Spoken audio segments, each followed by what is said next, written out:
Welcome to Samba Samba. Enjoy the video. You start by opening Loop and signing in with your work identity.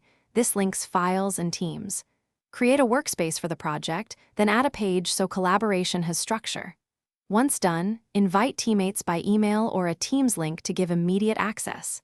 Next, add a Loop component, pick a task, table, or note, because components sync across apps and keep work live. Make sure to name the page clearly. It helps everyone find context and reduces duplicate pages. Now you compose the core work. Build shared components that reflect your workflow, like task lists and tables. Assign tasks, set due dates, and use it mentions so responsibilities are explicit. This reduces back and forth. Once components exist, embed them into Teams chat, Outlook, or Word documents. They remain live everywhere, so edits update in real time. Make sure to standardize column names and statuses so filtering works. By doing this, you create a single source of truth that scales. To finish, review your Loop page.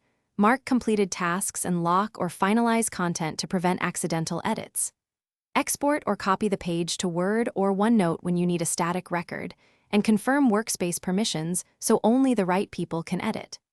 If something goes wrong, like edits not appearing, refresh the component, reshare the link, and if that fails, clear the app cache or sign out and back in. These steps usually resolve sync hiccups and restore live collaboration quickly. Thanks for watching. Consider subscribing if we helped you.